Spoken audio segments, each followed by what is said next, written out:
Hey, I'm Matt Hudgins, and he's Dave Mulvaney, and this is Profitability MD. Dave, how you doing today, buddy? Matt, I'm doing great. How are you today? Man, I got the memo for the turquoise shirt. Turquoise it's not quite shirt, green. yeah. It's not quite blue.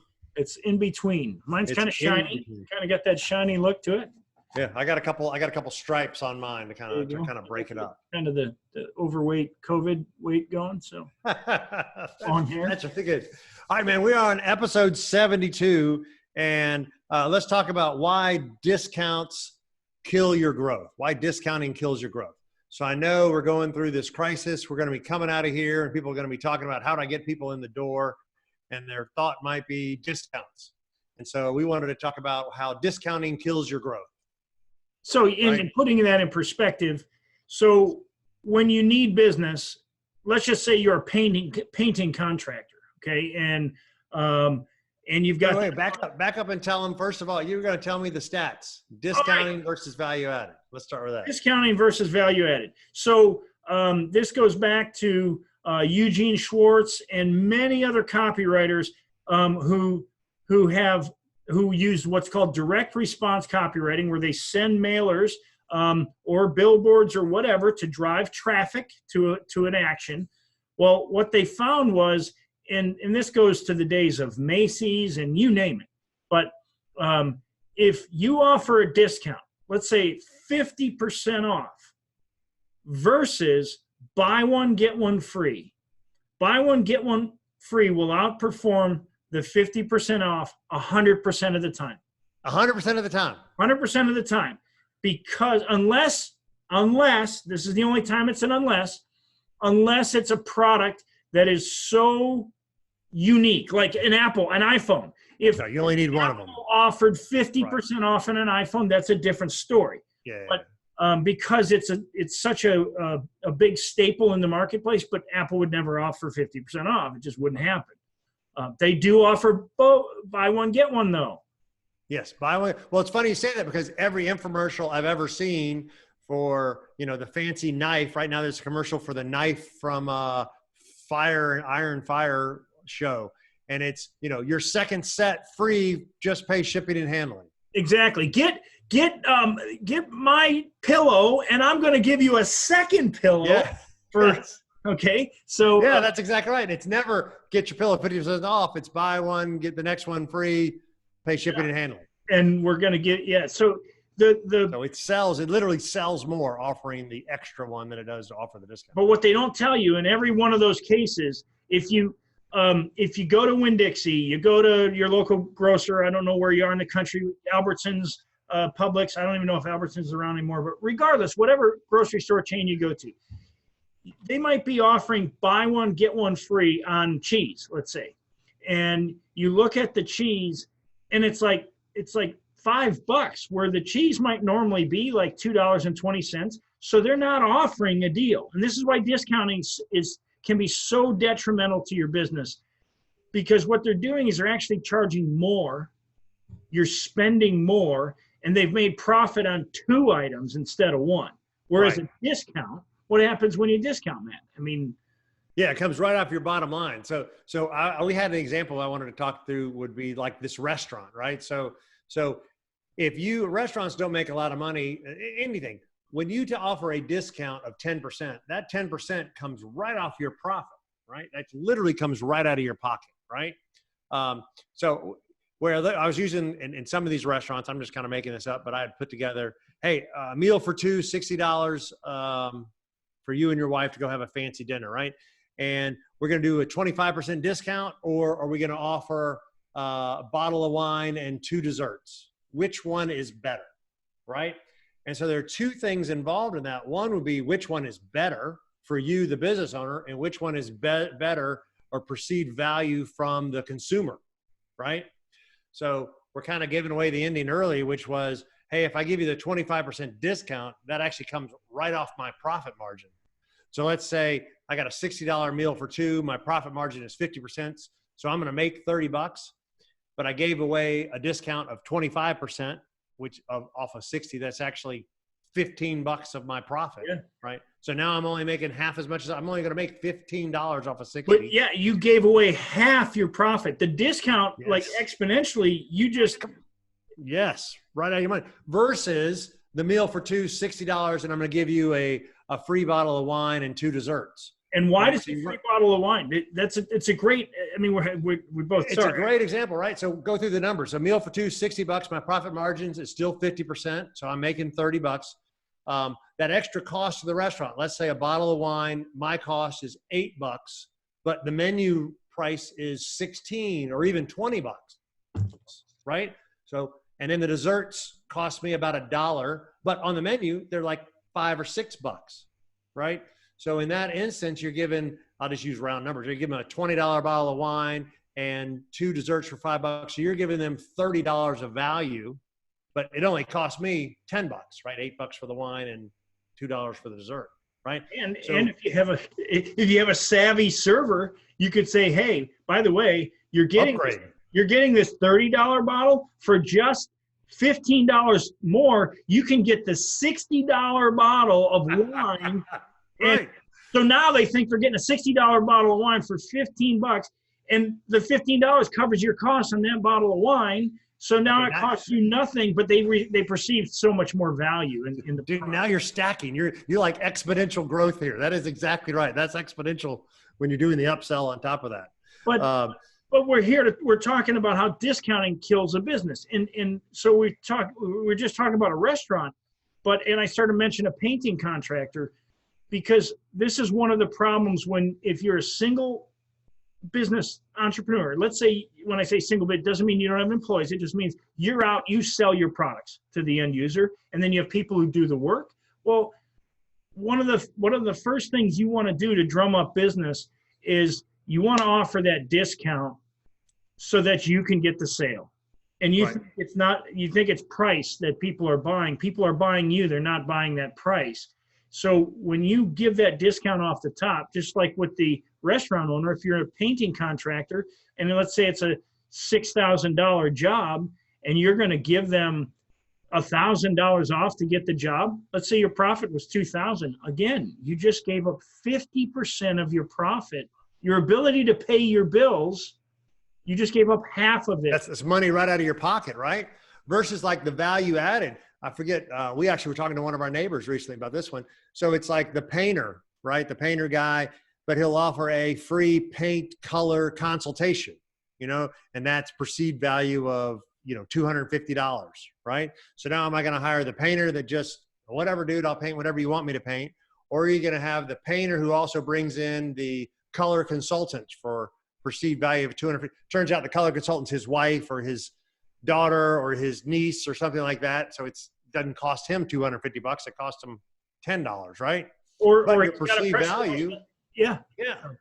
So it's much better to say, instead of offering 10% off on my painting, it's, hey, the painting is this, but you also get a free color consultation, right? It's the value add on top of it. I did this with a dentist. We were talking about, teeth whitening or x-rays. They'll do, come in and here's the price of the checkup, but you'll get a, discounted teeth whitening or not discount. I'm getting people confused. They're offering a value-added service for the full price, right?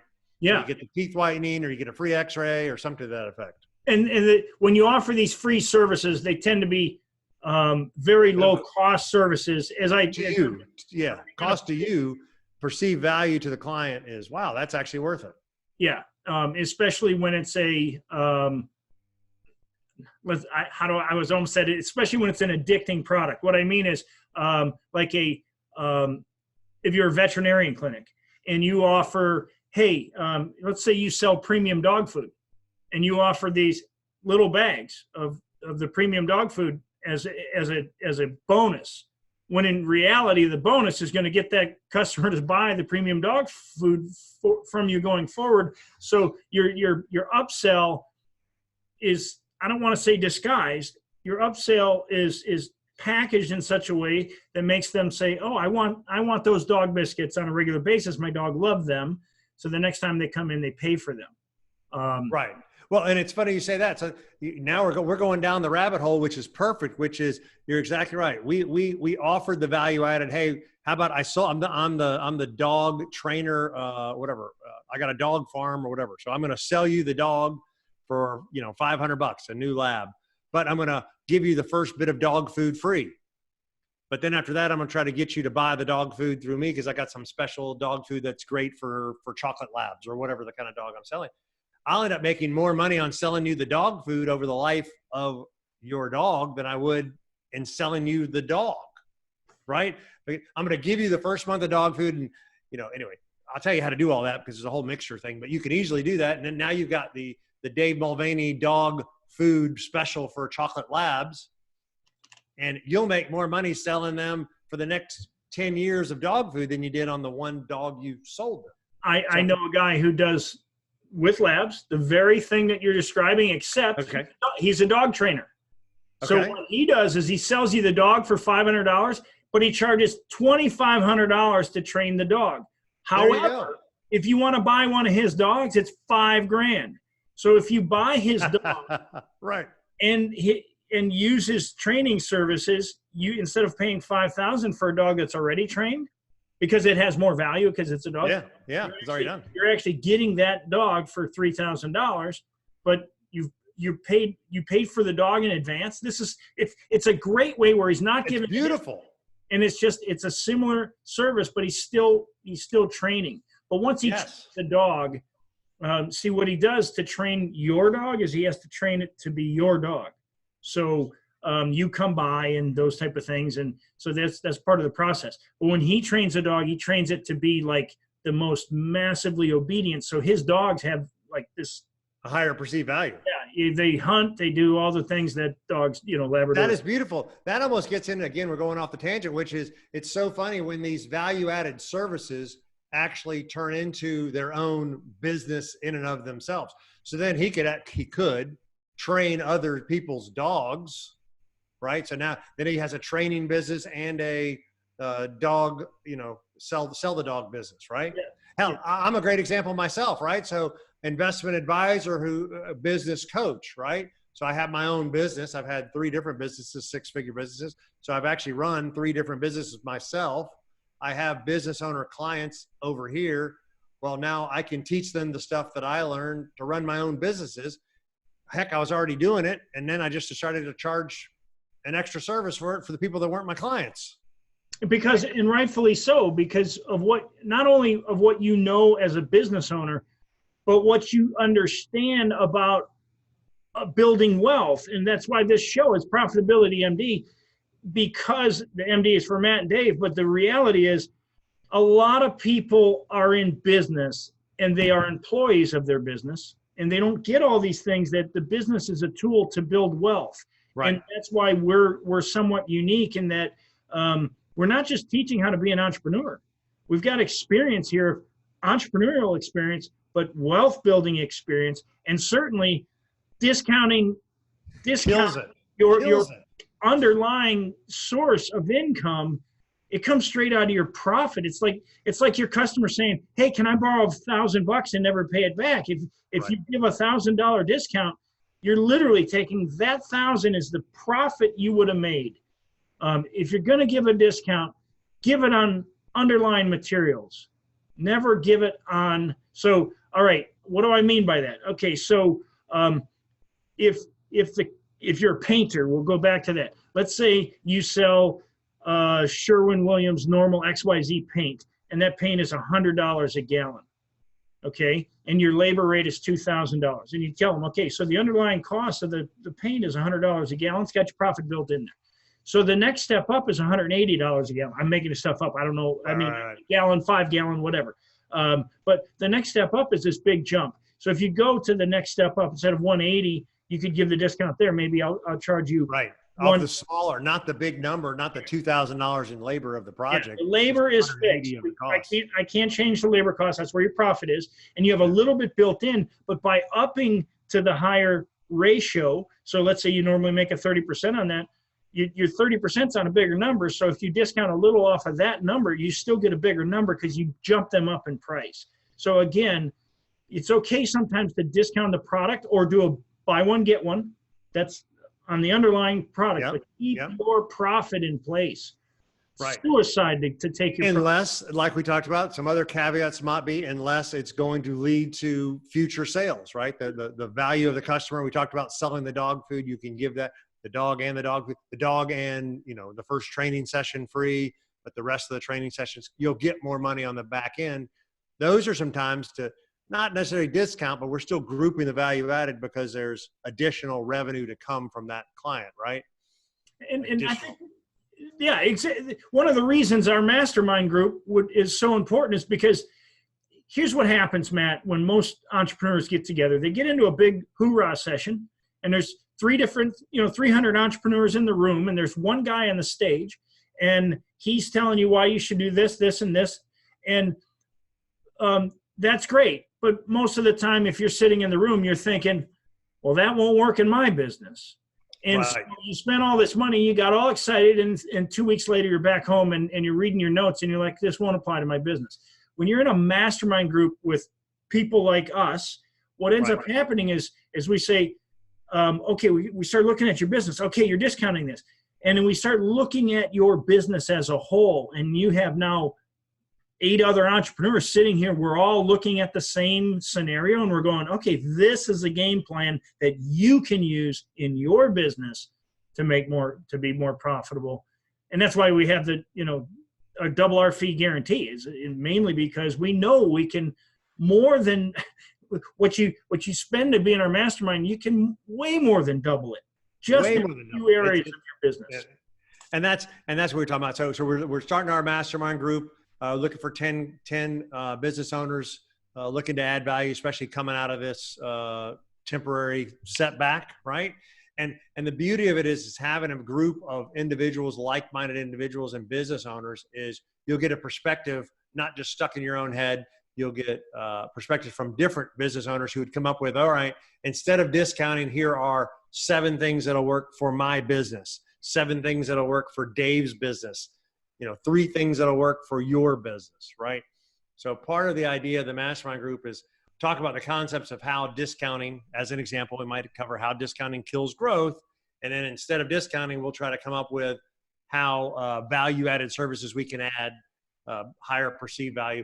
And we'll get into specifics in the group of here's good for Dave, here's good for Matt, here's good for your business. And now you get to leave with actual items that helps us guarantee our fees, because when you implement those, it's much more than anything you'll pay us. Sure. And the idea is to walk away, to navigate what could be a challenging time. I believe, look, why do you think there are buoys when you navigate through tough water? Because someone has been through that water before, and they know where the pitfalls are. And so that's why they put buoys there. And as long as you stay inside the buoys, but when you're in business, there are no buoys. You're out in the open water, and you don't know where those pitfalls are all the time. And so we kind of help you put some of those buoys in place so that you can stay on track and be more profitable in this time, because some business owners are going to go away. They're going to think they don't have money for a mastermind. They're going to think that I just got to put my nose to the grindstone. Look, working harder right now is not the solution. That is not going to work, right? Coming out of here, we talked a little bit about this, and maybe we'll do another podcast on the first 90 days out of here. The first 90 days, you got to hit the ground running. You got to have ideas, what we're going to work on and what we're going to implement, and you've got to hit the ground running. Yeah. Working harder is not going to work. Whatever you did before is not going to work, right? What is that thing, the thing that got you into the desert won't get you into Jerusalem or something? I think that's what it is. Or Moses led you to the desert, but he couldn't get you out, or something like that. I don't know that saying. But the skills that your business had before this crisis hit are not the same skills that you're going to need to get past it. You're going to need some new skills, some new arrows in your quiver. You can do it. It's out there, but you might need some help. So go ahead. No, I was just going to say, so what we're talking about is, hey, if you want to apply to our mastermind group, reach out to me or Dave. We got profitabilitymd.com. We got the email on there. I'm at Matt Hudgins at LinkedIn, and I got my 10xprofitblueprint.com. Dave, where do they find you? Find me at davidmulvaney.com. You can connect with me on LinkedIn at David Mulvaney. And so, one of the things that I do want to address about a mastermind. The reality is nobody knows everything. Okay. I mean, we know about business, and we know, I mean, nobody can. Everybody's got a coach. Yeah. But so when you enter a group of entrepreneurs, though, people that are seasoned as an entrepreneur, what you end up having is a group of problem solvers. And when you can have somebody you can bounce ideas off so that you can solve your unique problems, because everybody's got unique problems, but when you really look at them as a whole, they're not as unique as you think. And especially when you have somebody outside, somebody who cares about you is willing to tell you, that's probably not a great idea, or that's a fantastic idea. Let's shape that into action, like you were just talking about, the first 90 days. So you can. First 90 days is going to be so important coming out of here. And we're getting close, man. We're getting really close to people being back to work and back in their, out of their house and out of cooped up. I know it's going state by state. Yeah, it's either going to happen. You're either going to roll over and play dead and expect the government to take care of you, which they're not going to do, or you can do something about it, take action, and make sure it's a different action, because it needs to be different, because we're not in the same world we once lived in. So we're not in the same world. All right, reach out to us, connect with us, Profitability MD, profitabilitymd.com. We got Profitability MD on all our podcast stations. Reach out to us. We got this new group we're putting together, a mastermind group that we want to start up here. So as people come out the first 90 days, they can hit the ground running. And subscribe to this channel, because we got some really good podcasts coming up over the next couple of weeks. You're going to learn a lot. I'm excited, man. We got some really good stuff coming up. We do. All right, Matt. All right, buddy. Talk soon. Appreciate it. Take care. All right.